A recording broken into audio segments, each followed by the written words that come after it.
The doctor called my son. "Your father's not well," he said. "Not my problem." Part 1. The call that changed everything.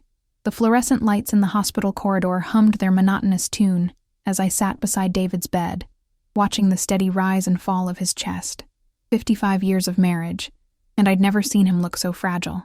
The stroke had taken so much from him already. His speech, his mobility, his fierce independence. But what it hadn't taken was my love for him, or my determination to see him through this. Dr. Martinez approached with that careful expression doctors wear when they're about to deliver difficult news. I'd seen it before, 3 months ago when David first collapsed in our kitchen, his coffee mug shattering against the linoleum as his body betrayed him.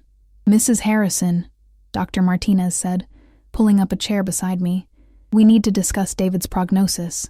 I nodded, steeling myself. At 73, I'd learned that life had a way of testing you when you least expected it. "Tell me everything, doctor." The second stroke was more severe than the first. David's going to need extensive care. Physical therapy, occupational therapy, possibly speech therapy if we're fortunate enough to see improvement in that area. He'll need assistance with basic daily activities for the foreseeable future, possibly permanently. The words hung in the air between us like a death sentence. Not David's death. He was stable now. But the death of the life we'd built together.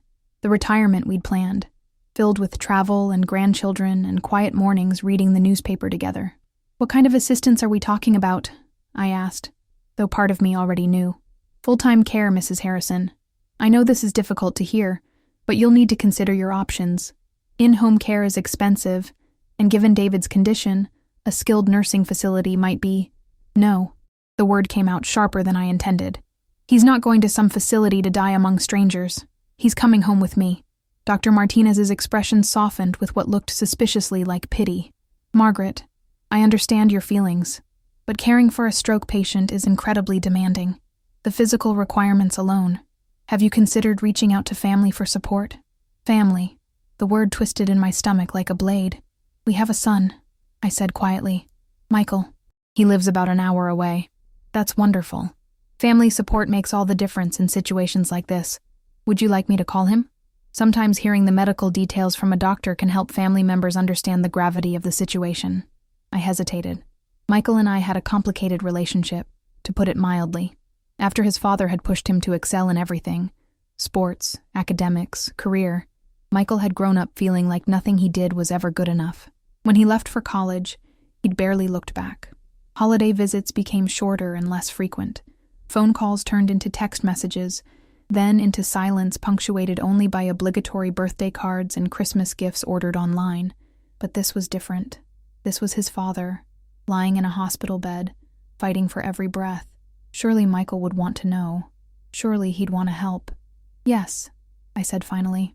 "Please call him." Dr. Martinez nodded and stepped away to make the call. I turned back to David, taking his hand in mine.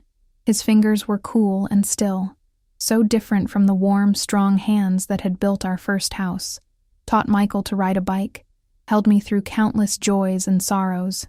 "It's going to be okay," I whispered, though I wasn't sure who I was trying to convince. "Michael will help us figure this out. He's our son. He'll come." 20 minutes later, Dr. Martinez returned, his face carefully neutral. "I spoke with your son." Something in his tone made my heart skip. "And I explained your husband's condition, the care requirements, and the challenges you'll be facing. I emphasized that family support would be crucial during this time." "What did he say?" Dr. Martinez hesitated, and in that hesitation, I felt my world begin to crumble. He said, and I quote, "That's not my problem. They should have planned better for their old age." The words hit me like a physical blow. I actually gasped, my hand flying to my chest, as if I could somehow stop the pain from spreading. He said what? "I'm sorry, Margaret." I tried to explain the severity of the situation, but he was quite clear. He said he has his own family to worry about and can't be expected to drop everything for parents who, in his words, never really cared about his life anyway. The room began to spin. This couldn't be happening. This couldn't be my son, the boy I'd rocked to sleep, nursed through childhood illnesses, cheered for at Little League games, helped with homework at the kitchen table night after night. The son I'd defended when David's expectations became too harsh. The child I'd loved unconditionally even when he pulled away from us. Did he ask about his father's condition? About whether David might not make it? Dr. Martinez's silence was answer enough. I see. My voice sounded strange, distant, as if it was coming from someone else. Thank you for trying, Doctor.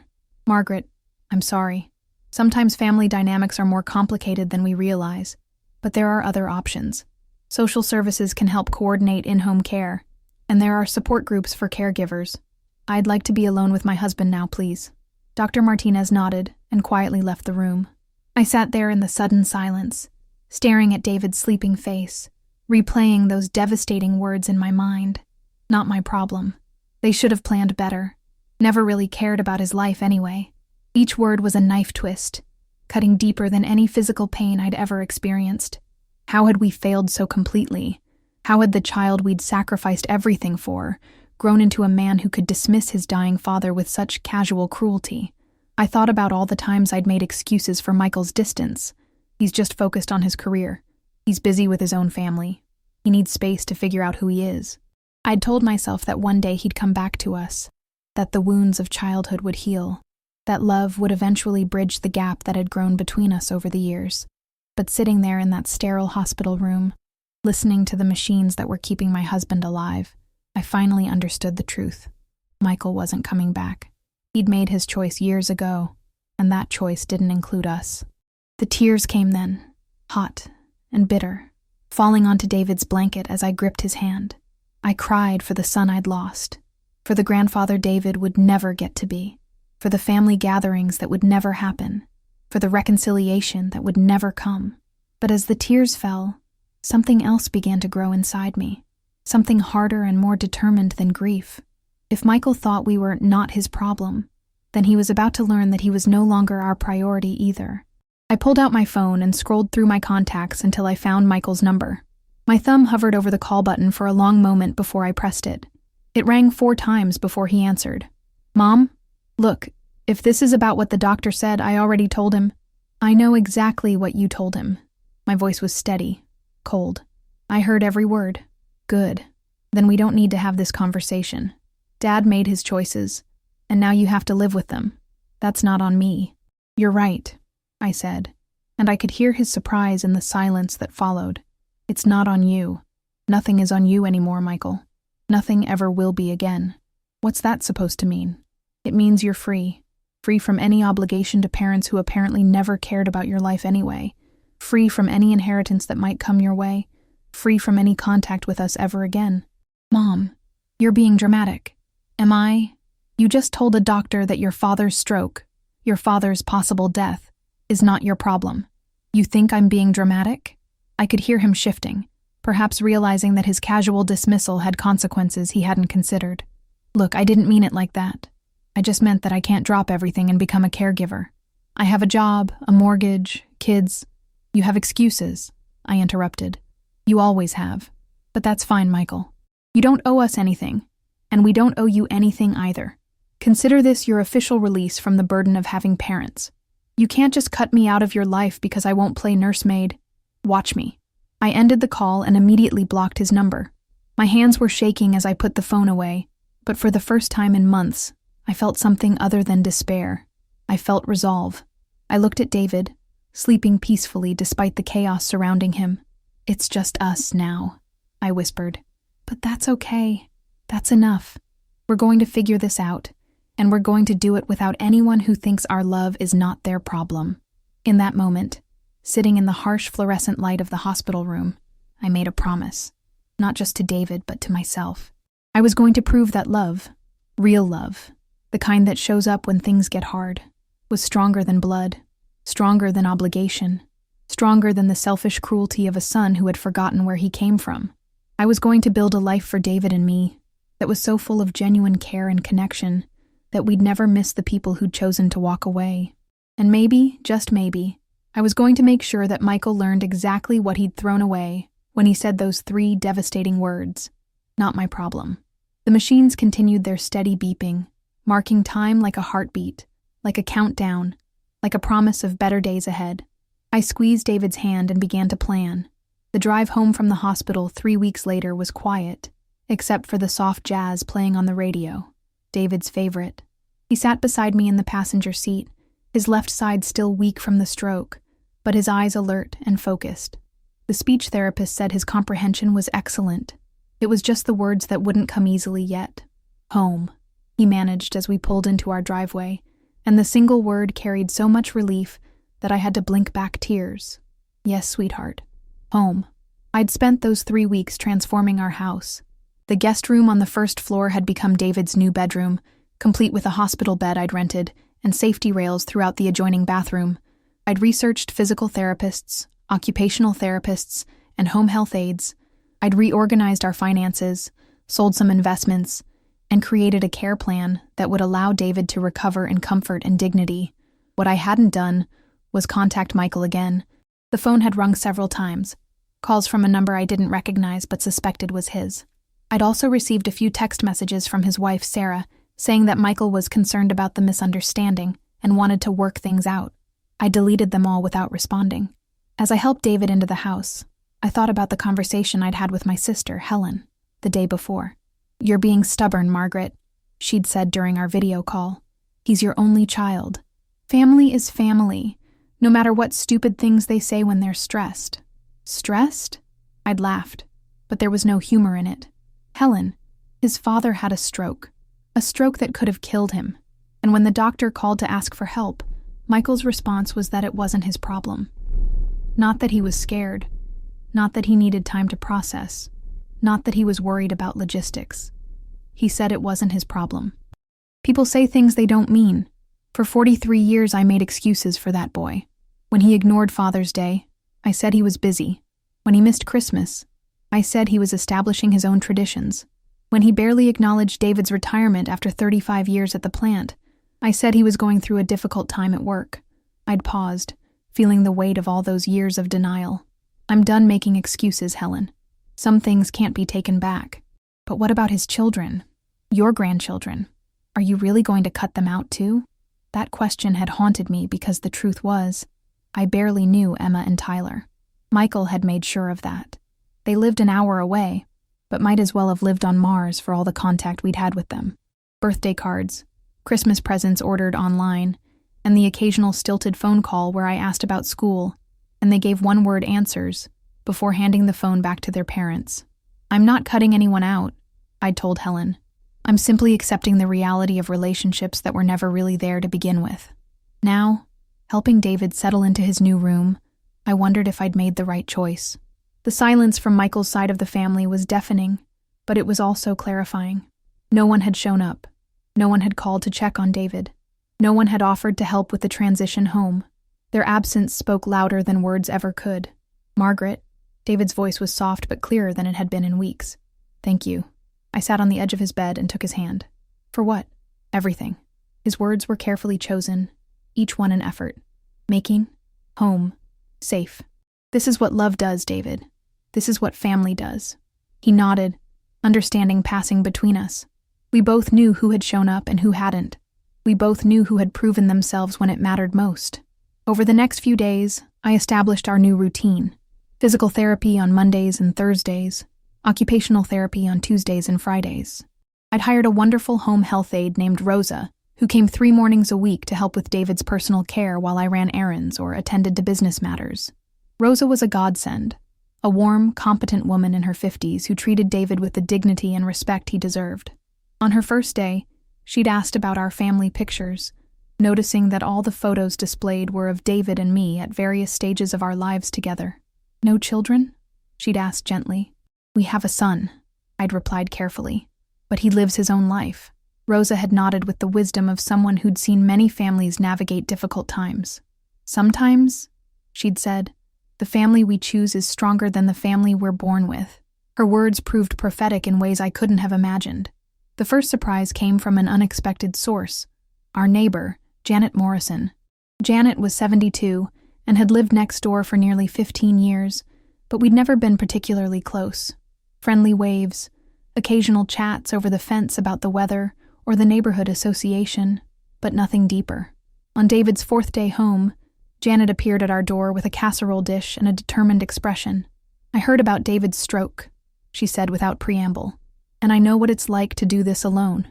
I invited her in, and over coffee, she told me about caring for her late husband, Robert, through his battle with Alzheimer's, how her own children had been too busy to help, how she'd learned to navigate the healthcare system by herself, how she'd discovered that some of life's greatest gifts come disguised as its greatest challenges. "The thing is," Janet said, "you don't have to do this alone. I mean, I know you're perfectly capable, but there's no reason to be a martyr about it." Before I could object, she'd pulled out a notebook and started making lists. "Grocery shopping. I go twice a week anyway. Might as well pick up what you need. Yard work. My grandson owes me about 50 hours of labor for various infractions, and your lawn is looking a bit rough. Transportation to appointments. I'm retired and bored, and my car is more comfortable than most ambulances. Janet, I can't ask you to—" "You're not asking. I'm volunteering. There's a difference." That afternoon, Janet called 2 other neighbors, Patricia Chen, a retired nurse who lived 3 houses down, and Bob Williams, a widower who'd moved to the neighborhood the year before and was still looking for ways to connect with the community. By the end of the week, I had what Janet cheerfully called Team Harrison, a group of neighbors who rotated responsibilities and provided support in ways I'd never thought to ask for. Patricia offered to monitor David's medications and vital signs during her visits. Bob, a former electrician, installed additional safety features throughout the house and refused to accept payment. Janet coordinated everything with the efficiency of a military general and the warmth of the sister I'd never had. "This is what neighbors do," Patricia explained when I tried to express my gratitude. "We take care of each other. It's how communities are supposed to work."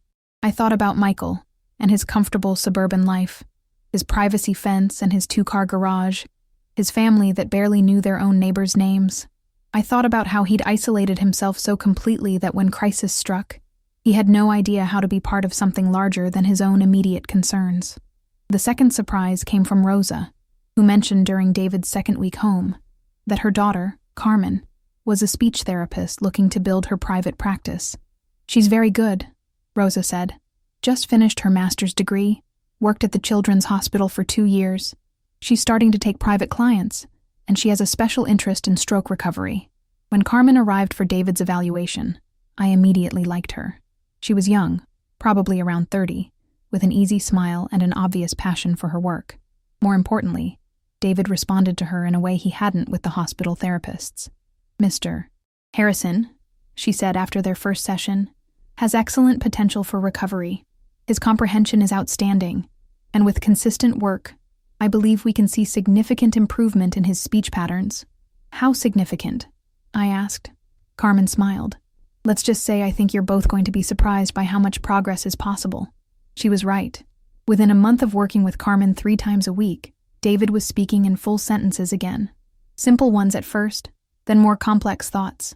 His voice was different, a little slower, more deliberate, but it was undeniably him. The day he told his first joke post-stroke, I cried from happiness. "Why did the Scarecrow win an award?" he asked me during breakfast. "I don't know. Why?" "Because he was outstanding in his field. It was a terrible joke, the kind of dad humor he'd always specialized in, but hearing him deliver the punchline with perfect timing felt like a miracle." "That's awful," I said, laughing through my tears. "I know," he replied with satisfaction, "but you laughed anyway." As David's recovery progressed, our house became a gathering place in ways it had never been before.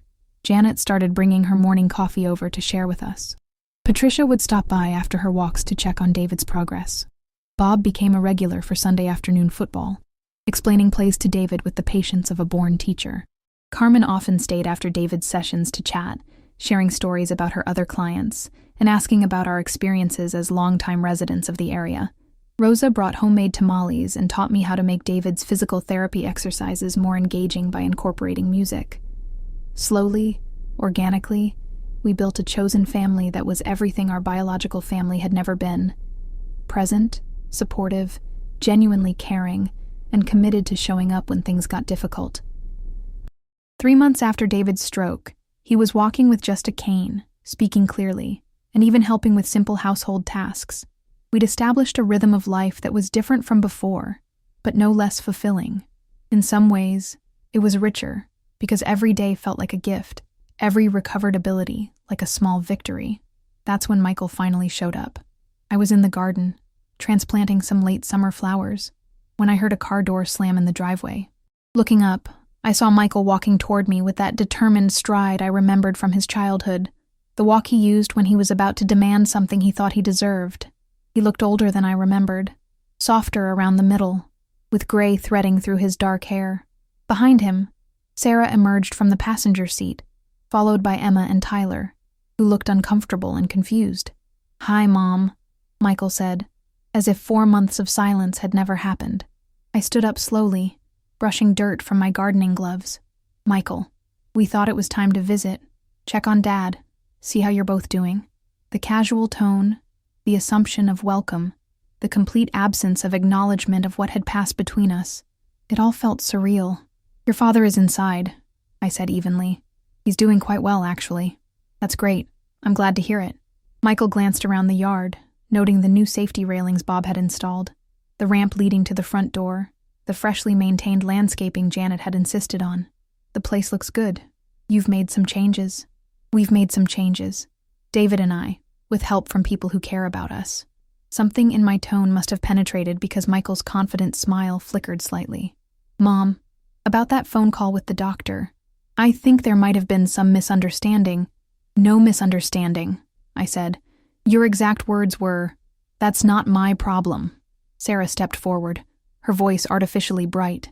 "Margaret, you know how Michael is when he's stressed. He didn't mean it the way it sounded." I looked at my daughter-in-law, this woman who'd been part of our family for 15 years, but whom I barely knew because she'd never made any effort to know us. Her smile was practiced, political, the expression of someone trying to smooth over an inconvenience. "How did he mean it, Sarah? He just meant that he couldn't drop everything and become a full-time caregiver. You have to understand.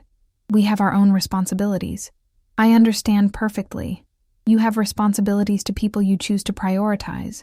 We weren't among them. That's fine. We've moved on."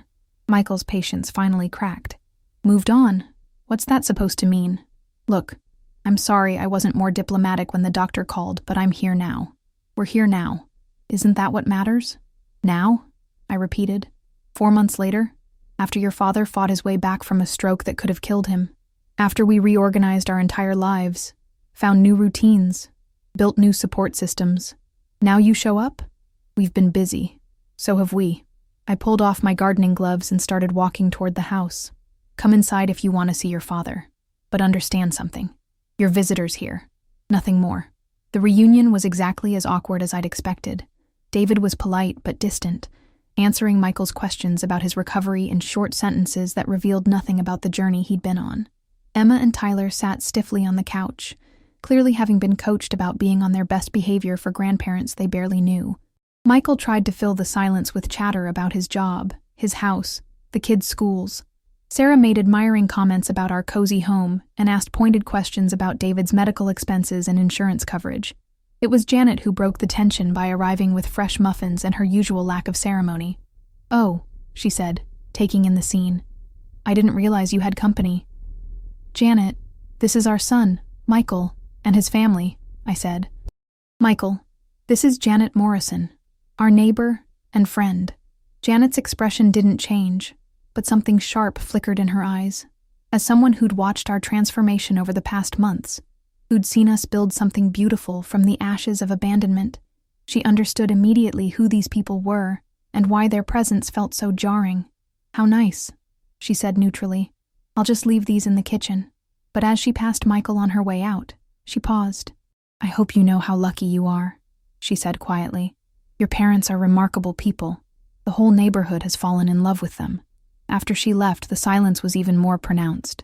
Michael looked uncomfortable, perhaps beginning to understand that our world had expanded in his absence, that we'd found family and community in places he'd never thought to look. The visit lasted less than 2 hours. As they were preparing to leave, Michael pulled me aside. "Mom, I want to make things right between us. I know I handled things badly, but family is family.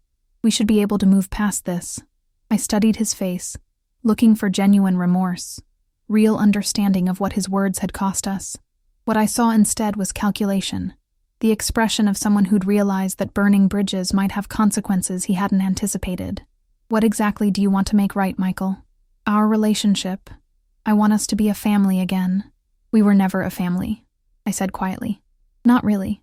We were people who shared DNA and a house for 18 years. But family shows up. Family cares. Family doesn't tell doctors that their dying parent is not their problem. I told you. I was stressed. And I was desperate. Your father was fighting for his life, and I was facing the prospect of losing everything that mattered to me. But I didn't abandon him. I didn't decide he was too inconvenient to care about. Michael's facade finally cracked, revealing the anger underneath. So what? You're going to punish me forever?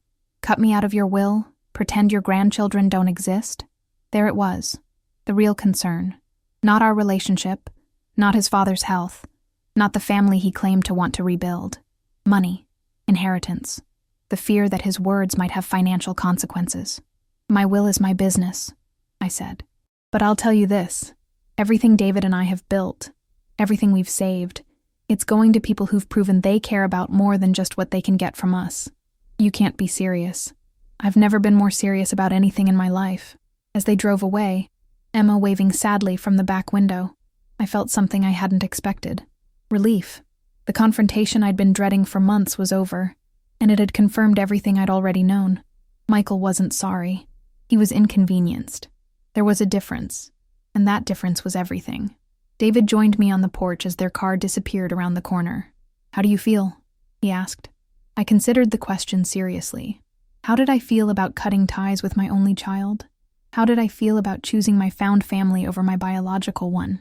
Free, I said finally. I feel free. That evening, as we sat with Janet and Patricia on our back patio, sharing dinner and laughter and the comfortable intimacy of people who'd chosen to love each other, I realized that Michael had been wrong about one thing. This was exactly the family I'd always wanted. It had just taken me 73 years to find it. 6 months had passed since Michael's awkward visit. 6 months of blessed silence from that corner of my life. David was thriving in ways that amazed even Carmen, who'd become not just his speech therapist, but a genuine friend to both of us. He was walking without assistance now, driving short distances, and had even started volunteering at the local library, reading stories to children twice a week. "You know what I love about this?" he told me one evening, as we watched him prepare for his library session, carefully selecting books and practicing his storytelling voice. I feel useful again. Not like a patient, not like someone people have to take care of, just useful. Our chosen family had expanded too. Patricia's daughter, Linda, had moved back to town after her divorce and often brought her 2 young children over to play in our yard. Bob had started dating a lovely woman named Carol, who brought homemade soup whenever anyone in the neighborhood felt under the weather. Rose's extended family had somehow adopted us, inviting us to birthday parties and holiday celebrations where we were treated like beloved relatives. Janet remained our unofficial coordinator, the heart of a network that had grown to include nearly a dozen neighbors who looked out for each other in big and small ways. When Mr. Peterson 3 houses down had his hip replacement, we all pitched in with meals and transportation. When the Chen's granddaughter needed help with her college applications, David spent hours helping her craft essays, his educator's instincts still sharp after all these years. It was everything I'd always imagined family should be: supportive, present, genuinely caring about each other's well-being, rather than just what we could get from each other. That's why, when my phone rang on a Tuesday morning in February and I saw Sarah's name on the screen, my stomach immediately clenched with anxiety. "Hello, Sarah." Margaret. Her voice was tight, formal. "I'm calling about Michael." "What about him?" "He's been laid off. The company restructured, eliminated his entire department. He's been out of work for 3 months." I waited for her to continue, unsure why she was sharing this information with me. "The thing is," Sarah continued, "we're in trouble financially. The severance pay ran out, and Michael's having trouble finding something at his salary level.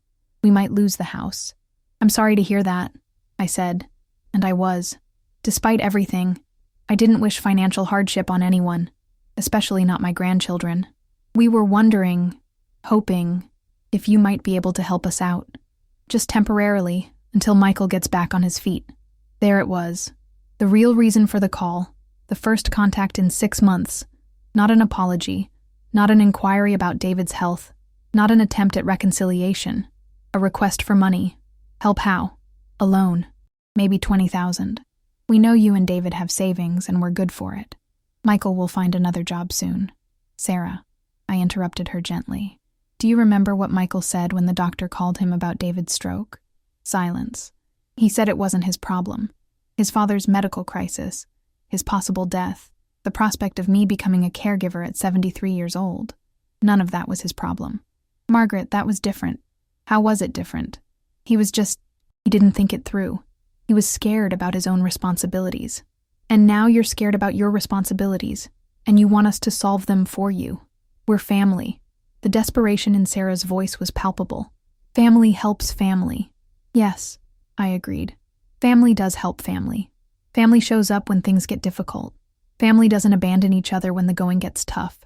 So tell me, Sarah, when did you and Michael start acting like family? The question hung between us like a challenge.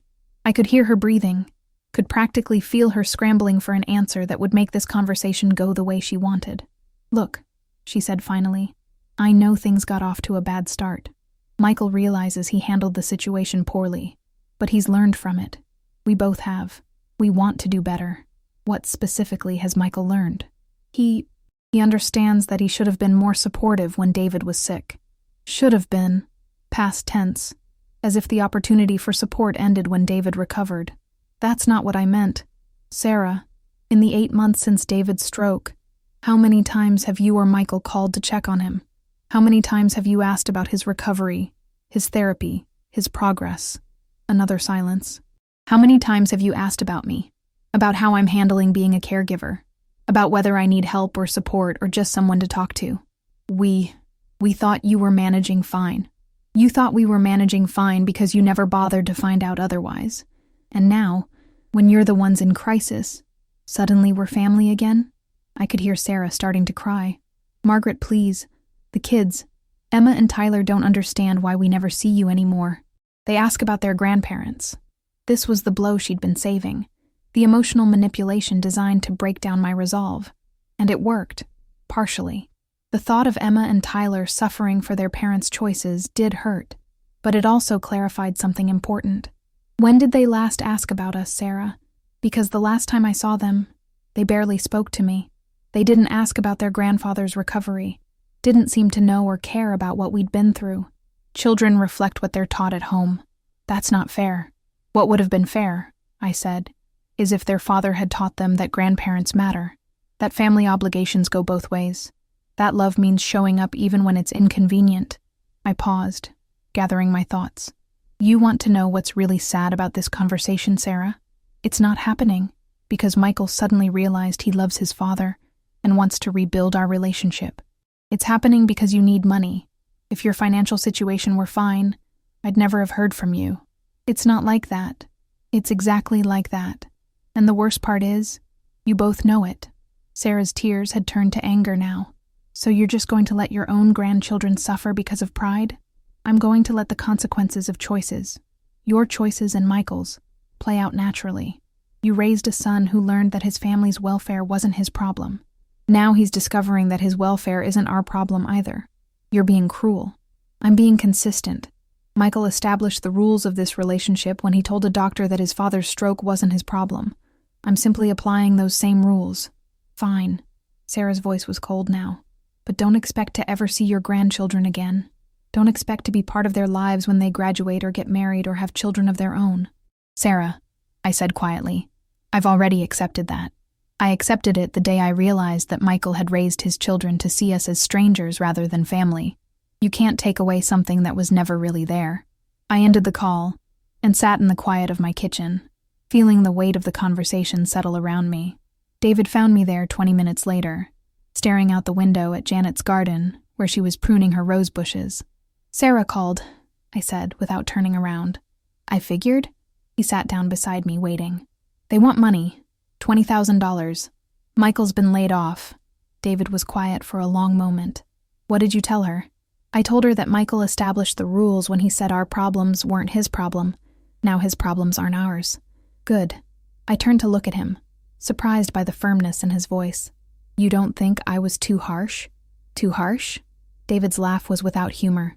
Margaret, when I was lying in that hospital bed, unable to speak, unsure if I'd ever be able to walk or talk or take care of myself again. Our son couldn't be bothered to even ask if I was going to live. Too harsh would have been hanging up on her. He reached over and took my hand. You know what I've learned through all this? Real love isn't convenient. It doesn't show up only when things are easy or when there's something to gain. Real love shows up in hospital rooms and physical therapy sessions and at 3 a.m. when someone's scared and needs comfort. I squeezed his hand, thinking about all the people who had shown up for us. Janet brought soup yesterday because she noticed you coughing.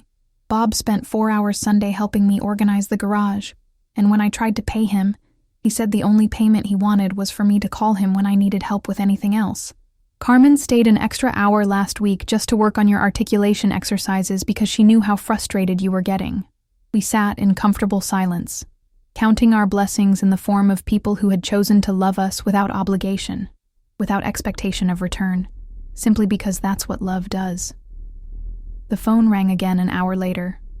This time, it was Michael. Mom. His voice was different, harder, angrier than Sarah's had been. I just talked to Sarah. She said you refused to help us. I declined to loan you money, yes. Do you have any idea what we're going through? I've been out of work for 3 months. 3 months, Mom. We're about to lose our house, and you're sitting on a pile of savings acting like our problems don't matter. The irony was breathtaking. Michael, do you hear yourself? You're literally describing exactly what you did to us, acting like our problems didn't matter. So, that was completely different. How? Because you had options. You could have put Dad in a nursing home, applied for assistance, figured something out. We don't have options. We're facing bankruptcy. I felt something cold settle in my chest. We had options, and one of those options was asking our son, our only child, for help, support, even just emotional support. Do you remember what your response was? I couldn't drop everything and become a full-time caregiver. Nobody asked you to drop everything. The doctor called to inform you of your father's condition and to ask if family support might be available. That could have meant anything. Help with transportation to appointments, assistance researching care options, even just regular phone calls to check on our well-being. Instead, you made it clear that our welfare was not your concern. I was protecting my own family, and I'm protecting mine. The difference is, my family now consists of people who've proven they care about more than just what they can get from me. Michael's anger erupted. Those people aren't your family. Janet Morrison barely knew you existed 2 years ago. You're choosing strangers over your own blood. I'm choosing people who show up over people who disappear. I'm choosing people who ask how they can help over people who explain why they can't. I'm choosing people who call to check on us over people who only call when they need something. So that's it? You're going to watch us lose our house? Watch your grandchildren get uprooted from their schools, their friends, their whole lives? The manipulation was so blatant it was almost insulting. Michael, where were you when I was facing the prospect of losing the life I'd built with your father? When I was lying awake at night, wondering if I'd be strong enough to take care of him, if I'd make the right medical decisions, if I'd be able to keep him safe and comfortable and dignified while he recovered? That's different. It's not different. It's exactly the same. The only difference is that when my world was falling apart, I didn't have a son with savings who could help me. I had to figure it out myself, with the help of neighbors and friends who owed me nothing but chose to care anyway. You're being vindictive. I'm being consistent. You taught me that family members are responsible for solving their own problems. I'm an excellent student.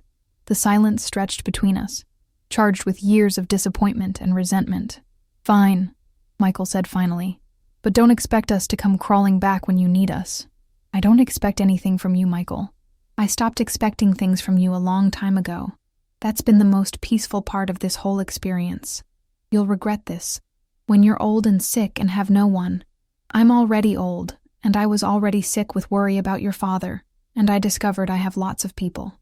People who choose to be here not because they have to, but because they want to.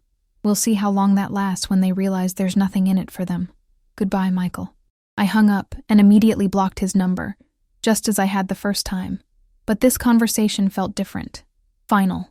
The anger in his voice, the threats, the complete inability to understand why his past actions might have present consequences.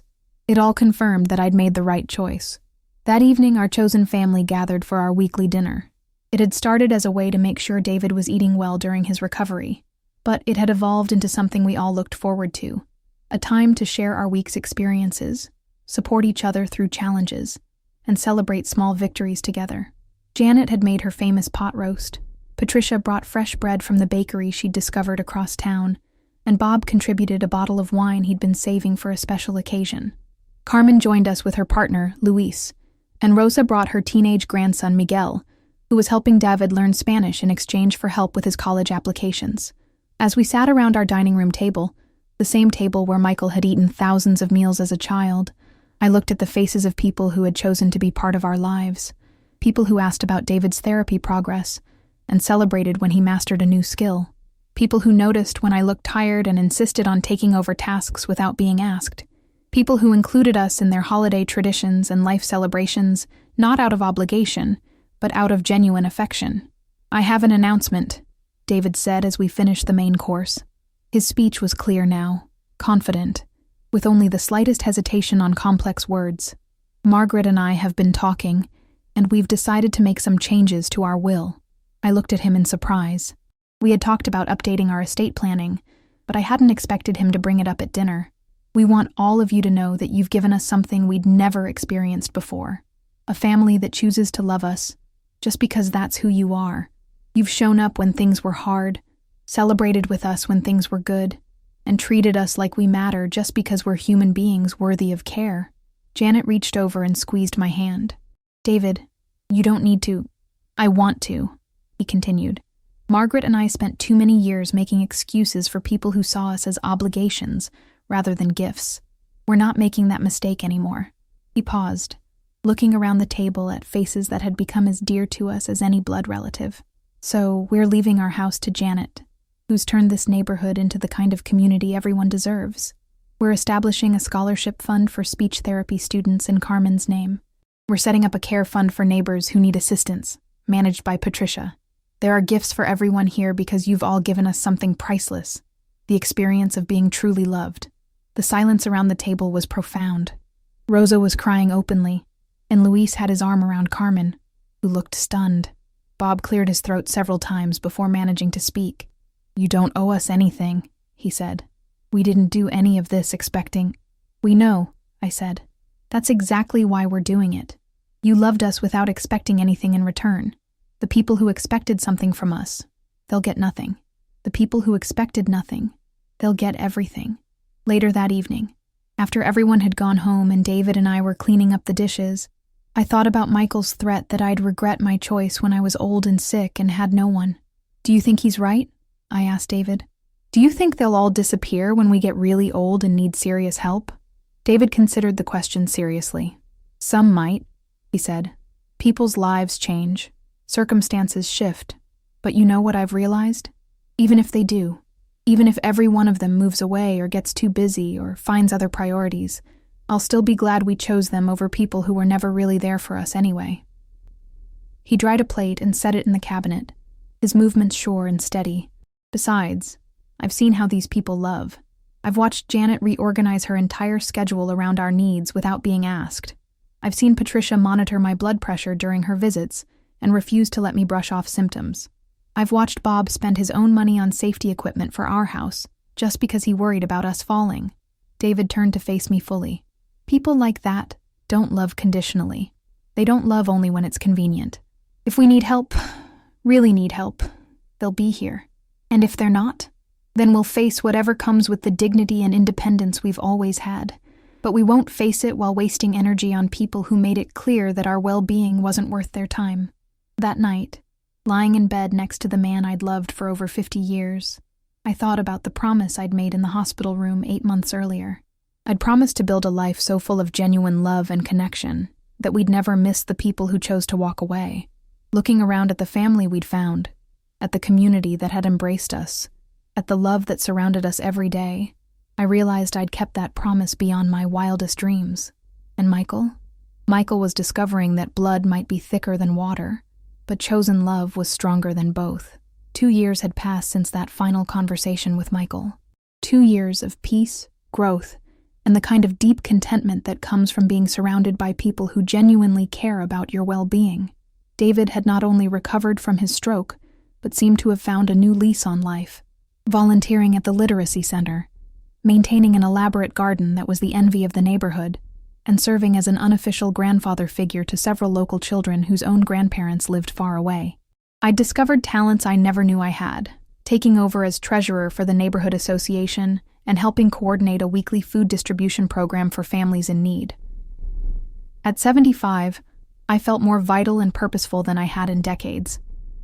Our chosen family had continued to evolve and expand. Carmen and Luis had married in a beautiful backyard ceremony that we'd helped host, and they'd just announced that they were expecting their first child. Patricia's daughter Linda had remarried, a wonderful man named Tom, who'd quickly been absorbed into our extended network. Bob and Carol had moved in together, and their combined household had become a gathering place for holiday celebrations. Janet, now 74 and as energetic as ever, had become something between a sister and a best friend, the person I called when I needed advice or just wanted to share a funny story. She'd also become David's primary chess partner, a rivalry that had grown increasingly competitive and entertaining over time. It was Janet who first noticed the car that had been driving slowly through our neighborhood several times over the past week. "Gray sedan," she told me, as we worked in my garden on a Tuesday morning. "Driver keeps slowing down when they pass your house, like they're looking for something specific." "Probably just someone lost," I said, but something about her tone made me look up from my weeding. Maybe, but my instincts say otherwise. Janet's instincts were usually excellent, so I made a mental note to pay attention. That afternoon, while David was at the library reading to the children, I saw the car myself. It was parked across the street, and through the windshield, I could see a woman in the driver's seat, talking on her phone while staring directly at our house. The next morning, the mystery was solved when my doorbell rang at 8:30. I opened it to find a woman in her 30s with dark hair and nervous eyes, a face I recognized from the few family photos that used to be displayed in our home. Grandma Margaret? Emma, my granddaughter, now 19 and looking so much like Sarah had at that age that it was startling. She was taller than I remembered, more mature, but there was something in her expression, a vulnerability that made my heart clench despite everything. "Emma," I kept my voice neutral, though my mind was racing. "This is unexpected. I know. I'm sorry for just showing up like this, but I didn't know how else to reach you. Mom and Dad said you changed your phone numbers." "We did." I didn't elaborate, didn't make this easier for her. If she was here, she needed to explain why. Could I come in? Please? I drove all night to get here." Against my better judgment, I stepped aside and let her enter. She looked around our living room with the curiosity of someone seeing a familiar place through new eyes, taking in the changes we'd made, the new furniture, the photographs that now covered our mantelpiece, pictures of our chosen family at various gatherings and celebrations. "It looks different," she said softly. "People change when their circumstances change." I sat down in my favorite chair and gestured for her to take the couch. "What brings you here, Emma?" She took a shaky breath. "I need to tell you something. Something Mom and Dad don't know I found out." I waited. "I've been going through some of Dad's papers, helping Mom organize bills and stuff since things have been so tight, and I found some documents, insurance papers, medical records from when Grandpa David was in the hospital." My stomach began to tighten. I saw the dates, and I started asking questions. "Mom and Dad had always said that you guys cut us off suddenly, that you decided you didn't want us in your lives anymore, but the dates didn't match up." Emma's voice was getting stronger, more determined. "So I did some research. I called the hospital, talked to Dr. Martinez. He remembered the case, remembered calling Dad. I felt the room grow very quiet, very still. He told me what Dad said, what he really said." Tears were starting to form in Emma's eyes. "He said Dad told him that Grandpa's stroke wasn't his problem, that you should have planned better for your old age." The words hung between us like an accusation, and I saw Emma's composure begin to crack. "All this time, they made it sound like you abandoned us, like you chose to be petty and cruel over some minor disagreement. But you didn't abandon us, did you? Dad abandoned you." I felt something shift inside my chest, a loosening of tension I didn't even realize I'd been carrying. For 2 years, I'd wondered if Emma and Tyler would grow up believing we'd simply stopped loving them, stopped wanting them in our lives. "What else did you find out?" I asked gently. "I talked to Tyler too. He's 16 now, a junior in high school. I told him what I'd discovered, and he admitted that he'd always felt like something didn't add up. He said he remembered asking Dad about why we never visited anymore, and Dad would get angry and say that you were too proud to admit you needed us. Emma wiped her eyes with the back of her hand. But we never needed you, did we? You needed us. When Grandpa was sick, when you were scared and overwhelmed, you needed your family to show up. And we didn't. Your father didn't. I corrected. You were children. This wasn't your choice. But I'm not a child anymore. Tyler isn't either. And we've missed 2 years of your lives because Dad was too ashamed to tell us the truth about what he did. I studied Emma's face, seeing genuine remorse there, but also something else. Anger. How are your parents handling your discovery? They don't know yet. I haven't told them I came here. She paused. Things have been really bad at home. Dad finally found a job, but it pays about half what he used to make. We had to sell the house, move into a rental. Tyler had to quit the travel baseball team because we couldn't afford it. Mom's working 2 part-time jobs. I'm sorry to hear that. Emma looked at me with surprise. You are? After everything? I never wanted your family to suffer, Emma. I just refused to enable your father's pattern of treating us like a bank rather than like people he cared about. He's different now. More, I don't know, humble? He doesn't talk about his job like it makes him better than everyone else. He helps with housework. He seems to actually notice when Mom is stressed. Sometimes hardship teaches us things that comfort never could. Do you think? Emma hesitated, then forged ahead. Do you think there's any chance you might be willing to see them? To let them apologize? I was quiet for a long moment, considering. Emma, what would you hope to accomplish with that conversation? I want us to be a family again. I want Tyler to know his grandparents before it's too late. I want to stop pretending that we don't miss you when we talk about family traditions and holidays and all the things we used to do together. When did you used to do things together with us? The question stopped her short. We used to visit once or twice a year for a few hours each time. Your parents would sit in our living room making polite conversation while you and Tyler played on your phones, clearly wanting to be anywhere else. Emma's face flushed. I'm not trying to hurt your feelings. I'm trying to help you understand that the family you're nostalgic for, it never really existed. We were acquaintances who happened to share DNA, but it could be different now. Could it? What specifically would be different? Emma struggled for words. Dad's learned his lesson. He knows he was wrong. Has he said that? Has he specifically acknowledged that his response to his father's stroke was cruel and selfish? Not in those exact words, but, Emma, I've lived with your father's patterns for 45 years. When he was a child, he was always sorry after he got caught doing something wrong, but he was never sorry enough to change his behavior. The sorrow was about consequences, not about genuine remorse. I could see her deflating, the hope she'd carried here starting to dim. But you changed your whole life for Grandpa David, she said. You found new friends, built a new community. If you could do that, couldn't you give Dad a chance to change too? Emma, I changed my life because I had to. Because the people I'd been depending on made it clear they wouldn't be there when I needed them. I found new friends because I needed people who would show up when things got difficult. I leaned forward, trying to help her understand. Your father didn't change by choice. He didn't have some great awakening about the importance of family. He changed because his circumstances forced him to. That's not the same thing. Maybe not. But isn't some change better than no change? Before I could answer, David's voice came from the kitchen. Margaret, I'm home from the library. Janet's here too. She brought lunch. Emma's eyes widened as she heard footsteps approaching. David appeared in the doorway, looking healthy and vibrant, followed by Janet carrying a basket of sandwiches. Oh, David said, stopping short when he saw Emma. Hello, Grandpa David. Emma's voice was barely a whisper.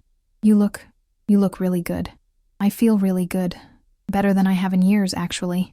Janet, ever socially adept, stepped forward with a warm smile. You must be Emma. I'm Janet Morrison, your grandparents' neighbor and friend. Nice to meet you, Emma said, though she looked overwhelmed by the domestic scene she'd walked into. Would you like to stay for lunch? Janet asked. I always make too much food. Emma glanced at me, uncertain. I nodded. You're welcome to stay if you'd like. Over lunch, something remarkable happened. Emma began to see David and me not as the elderly, isolated grandparents she'd imagined, but as people with full, rich lives. She listened to David talk about his volunteer work, his garden, his chess games with Janet.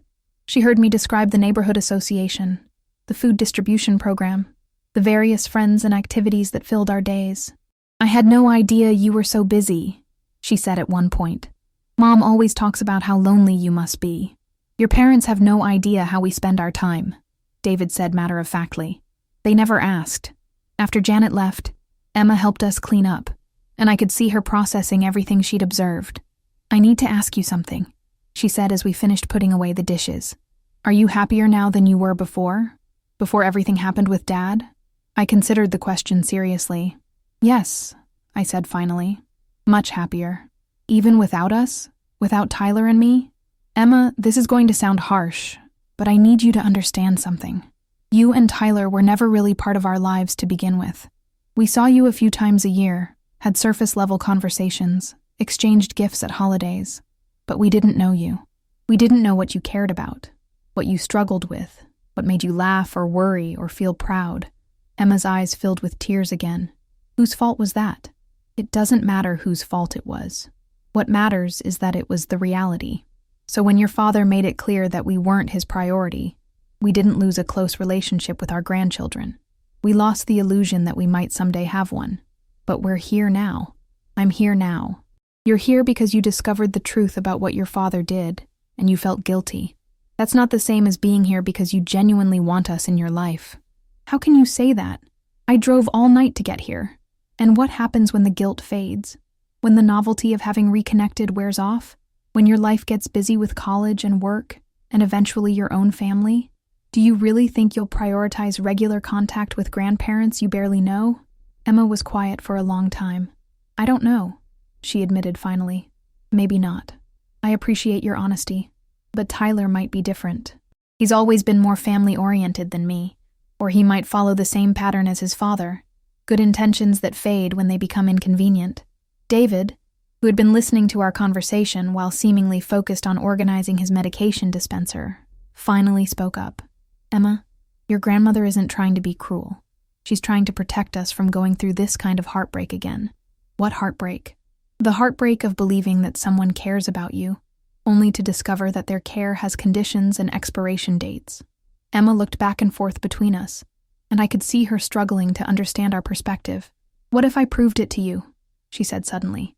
"What if I showed you that I really do want you in my life, not just because I feel guilty? How would you prove that?" "I don't know yet, but I could figure it out. I could show you that I'm not like Dad." I studied her face, seeing determination there, but also the naive confidence of youth, the belief that good intentions are enough to overcome decades of learned behavior. "Emma, I'm going to tell you something that might hurt your feelings, but I think you're old enough to hear it. Your father had good intentions too, when he was your age. He was going to be different from his own father, who was distant and demanding. He was going to be more present, more emotionally available. What happened? Life happened.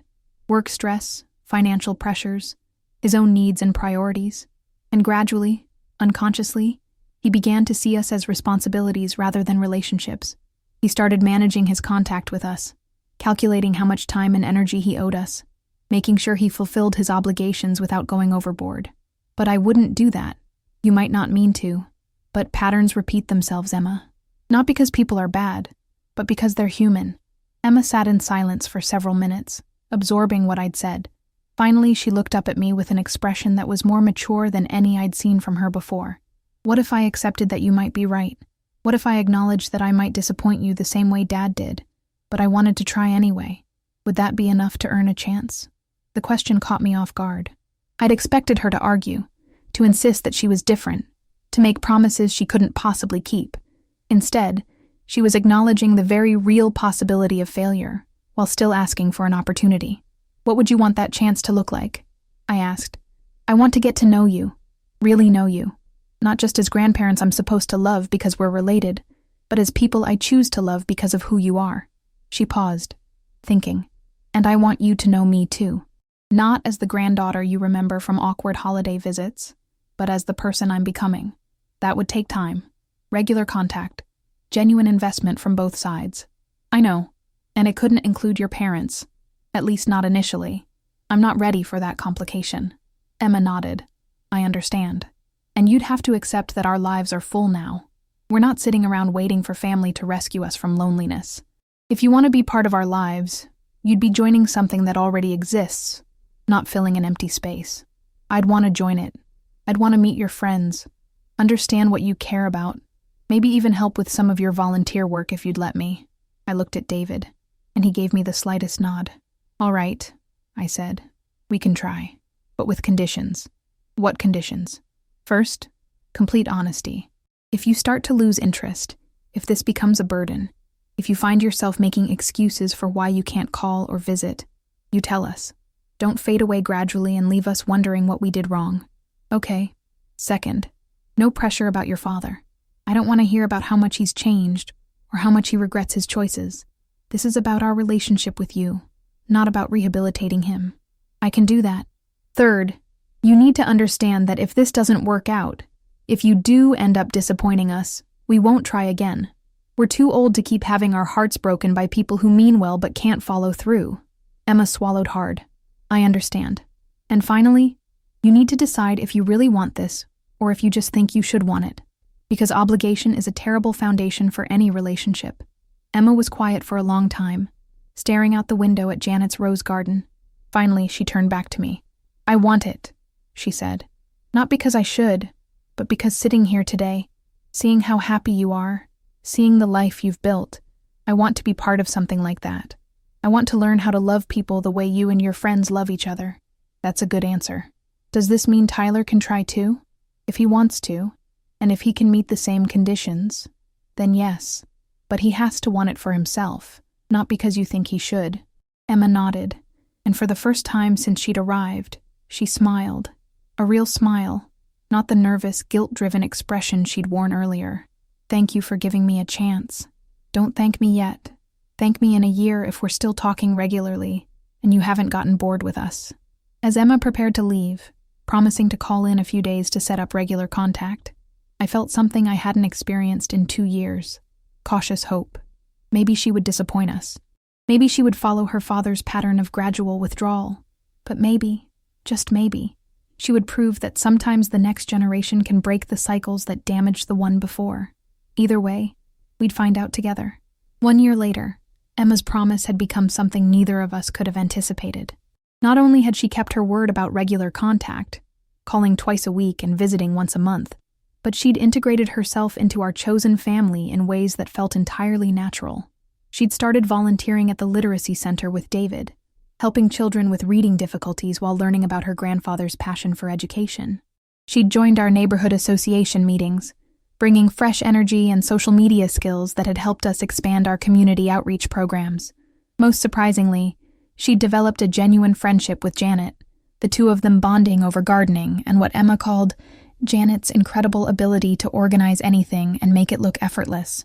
Tyler had been slower to engage, but he'd started calling monthly and had visited 3 times, showing particular interest in David's vegetable garden and Bob's woodworking projects. At 17, he was still figuring out who he wanted to be, but his interactions with us felt authentic rather than obligatory. Neither of them had mentioned their parents in months, respecting our boundary about keeping those relationships separate. But I knew from small comments they'd made that Michael and Sarah were aware of the renewed contact and weren't entirely happy about it. That tension came to a head on a crisp October morning when Michael appeared at our door uninvited, his face set in the determined expression I remembered from his childhood when he'd decided he deserved something. "We need to talk," he said without preamble. "No, we don't." I started to close the door, but he put his hand against it. "Emma's been filling the kids' heads with stories about how wonderful life is here, how happy you are, how amazing all your new friends are. She's making it sound like we're the villains in some family drama. Emma's been sharing her experiences. If that makes you uncomfortable, perhaps you should examine why. I'm uncomfortable because you're trying to turn my children against me." I stepped outside and closed the door behind me, not wanting this conversation to disturb David, who was having a rare difficult morning with lingering effects from his stroke. "Michael, I haven't said one word to your children about you. Not one word. Emma discovered the truth about your behavior on her own, and she chose to reach out to us on her own. I didn't encourage it, and I didn't discourage it. But you're letting them think we're terrible people. I'm letting them form their own opinions based on their own experiences. That's what mature people do. Michael's composure cracked slightly. They're my kids, Mom. Mine and Sarah's.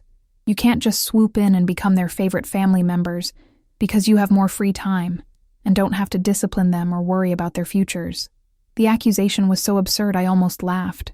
Michael, I've seen Emma 6 times in the past year, and Tyler 3 times. How exactly does that constitute swooping in? You know what I mean? You're playing the role of the fun grandparents while we're stuck being the responsible parents dealing with real-world problems. The role of grandparents, I said slowly, is exactly what we should have been playing all along. The fact that you kept us from developing that relationship with Emma and Tyler when they were younger is not my fault.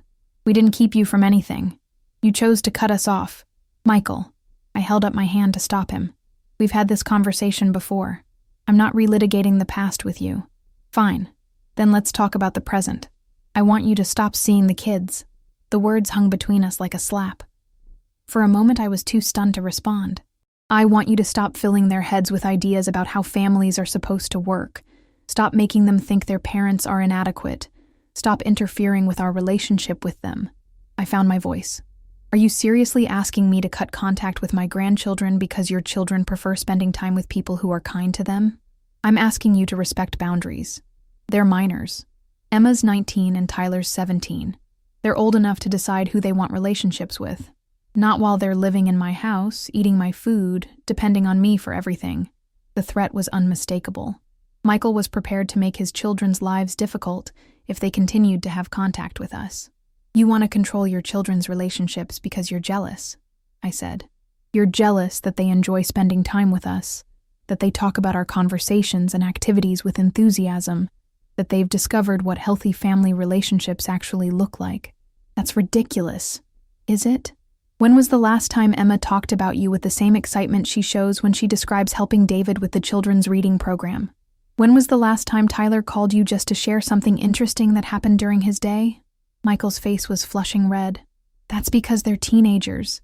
Teenagers don't talk to their parents that way. These teenagers talk to us that way. Because we listen without judging. We ask questions because we're genuinely interested in their answers.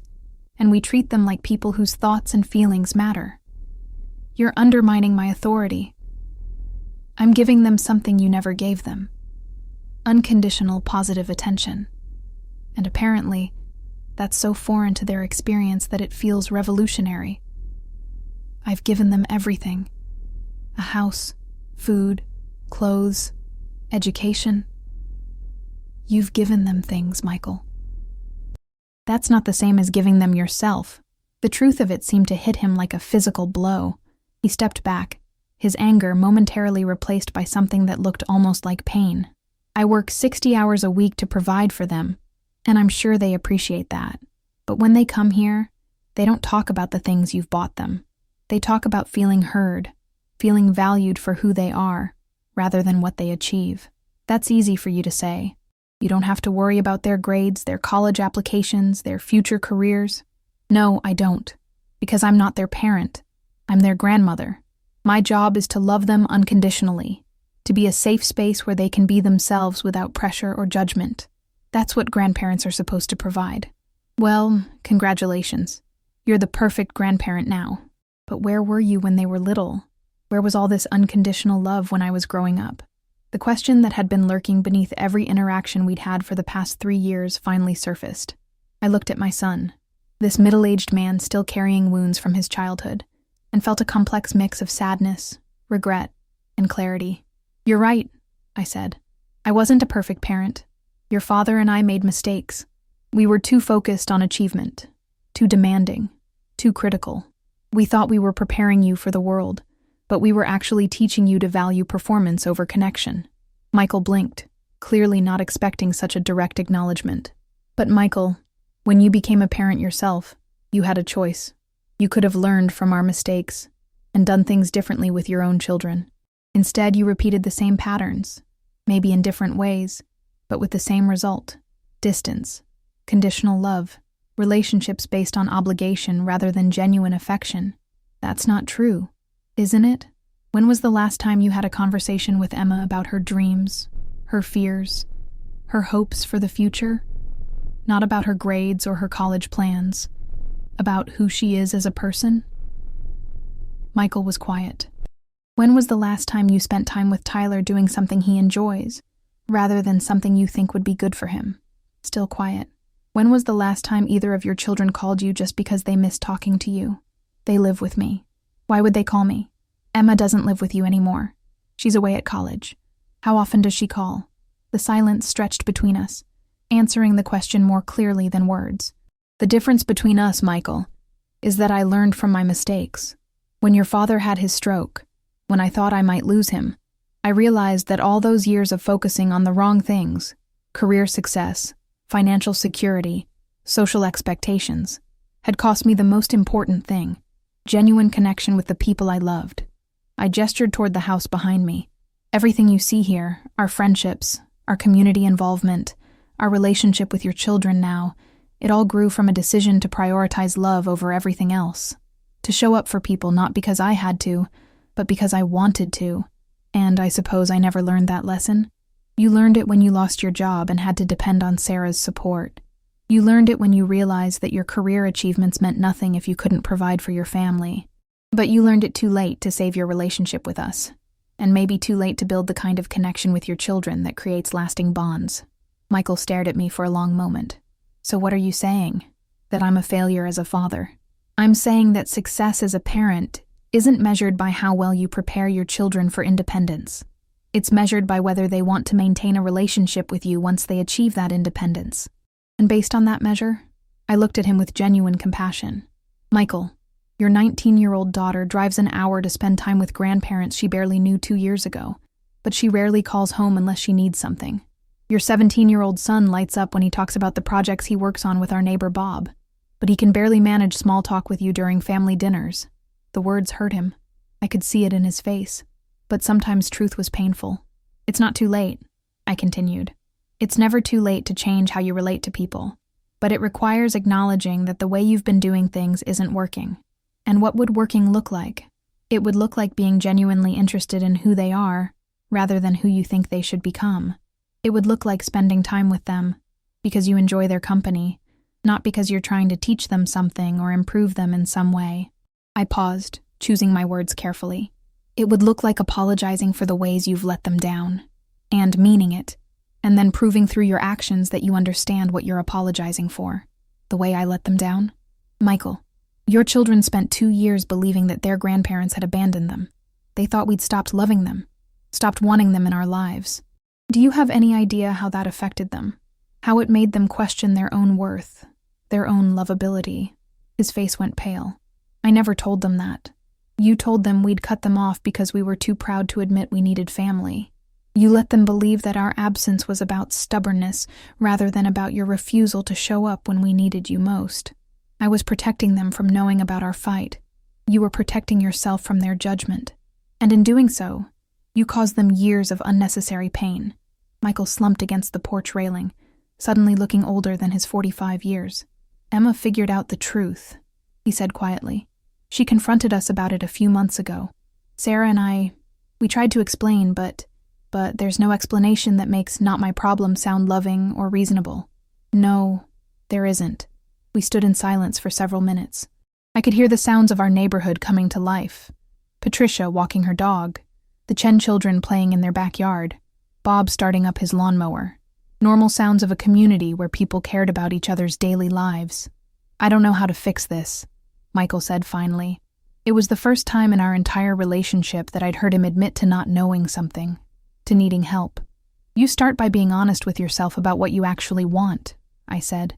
Do you want a real relationship with your children, or do you just want to maintain control over them? A real relationship. Do you want to repair things with us, or do you just want to eliminate the competition for your children's affection? He was quiet for a longer time. I think both. I don't know how to separate those things. Then you need to figure that out before you take any action. Because if you try to rebuild relationships while still trying to control and manipulate, you'll just create more damage. What if I can't? What if I'm too much like Dad? Too set in my ways? Then you'll have to accept the consequences of that choice. But Michael, the difference between you and your father is that you still have time. Your children are still young enough to change the dynamic if you're willing to do the work. What kind of work? Therapy, probably. Learning how to have conversations that aren't about fixing or improving or managing. Learning how to apologize in ways that acknowledge hurt rather than deflect responsibility. I looked at him directly. And learning how to make space for other people to love your children without seeing it as a threat to your relationship with them. You mean you and Dad. I mean everyone. Their friends, their future partners, their own children someday. Love isn't a limited resource, Michael. The more sources of love your children have, the more secure and confident and happy they'll be. Michael nodded slowly. Would you be willing to try again? If I did the work? If I figured out how to do this better? The question I'd been dreading and hoping for in equal measure. I'm willing to stay open to the possibility, I said carefully.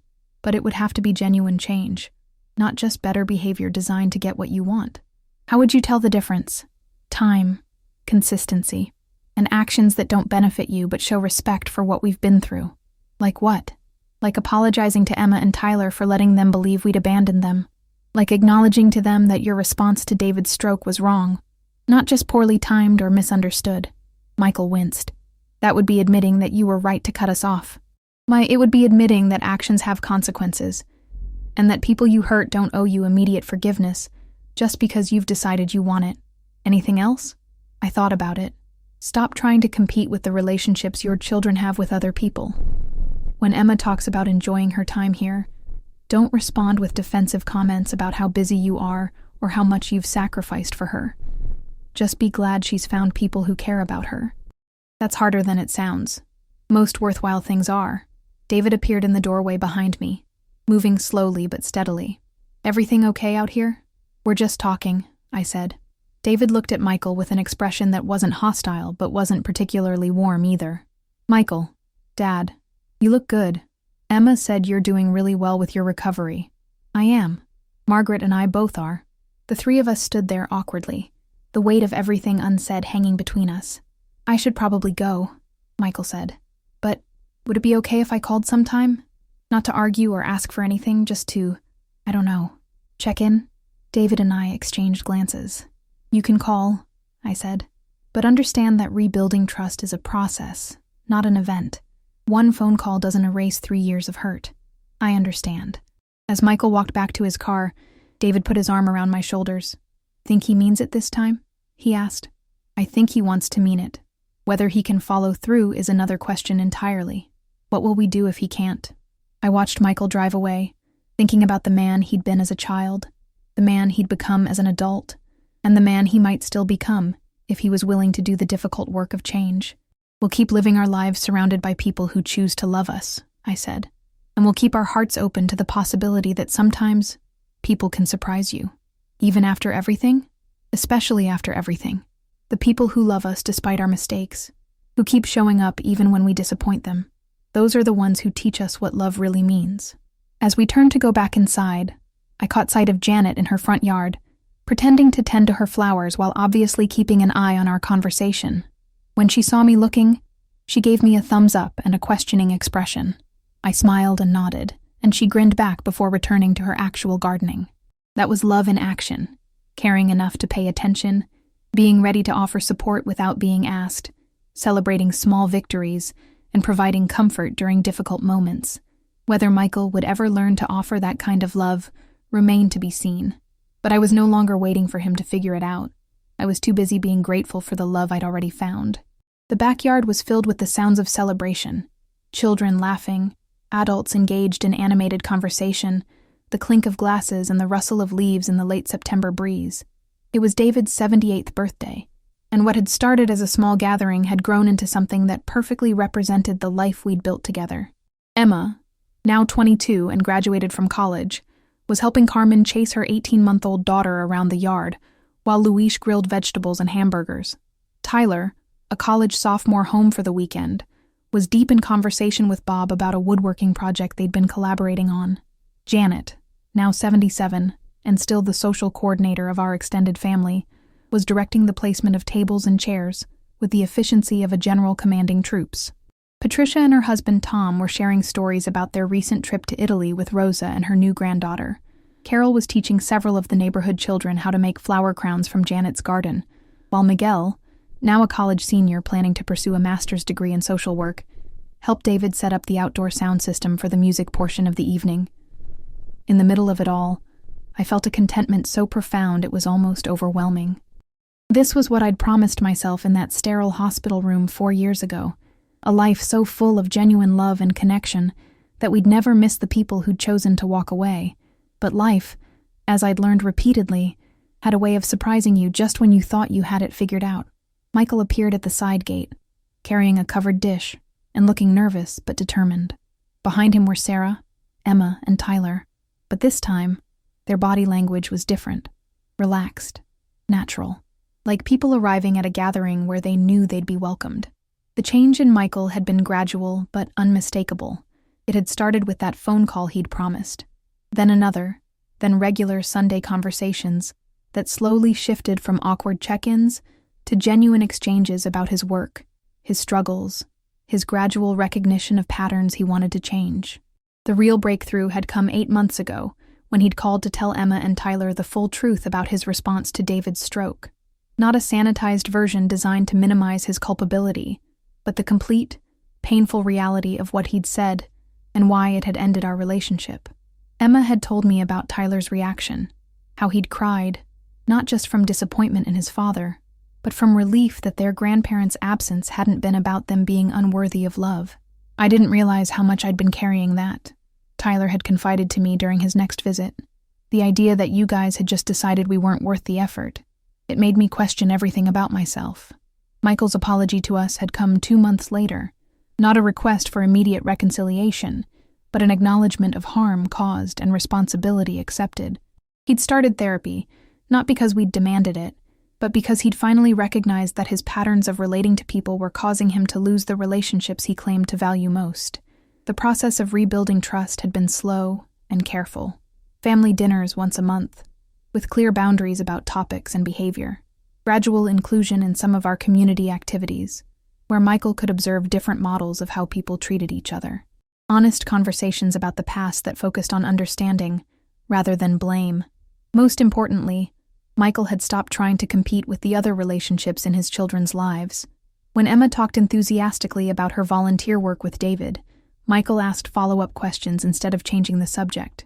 When Tyler described a project he was working on with Bob, Michael expressed genuine interest, instead of defensive comments about his own busy schedule. The weird thing, Emma had told me recently, is that the less Dad tries to control our relationship with him, the more I actually want to spend time with him. It's like he finally figured out that love isn't something you demand. It's something you earn by being worth loving. Now, watching Michael greet our friends with genuine warmth rather than the polite tolerance he'd shown in the past, I could see the truth of Emma's observation. He'd learned finally that relationships thrive when people feel free to choose them, rather than obligated to endure them. "Margaret," Sarah said, approaching me with something that looked like genuine nervousness. "Thank you for including us today. Thank you for coming." Over the past year, Sarah had been working on her own patterns of behavior, recognizing how she'd enabled and reinforced Michael's emotional distance by making excuses for it instead of challenging it. Her relationship with Emma and Tyler had improved dramatically as she'd learned to see them as individuals rather than extensions of herself. "I brought my mother's apple cake recipe," she said, holding up the covered dish. "I know it doesn't make up for anything, but I wanted to contribute something meaningful."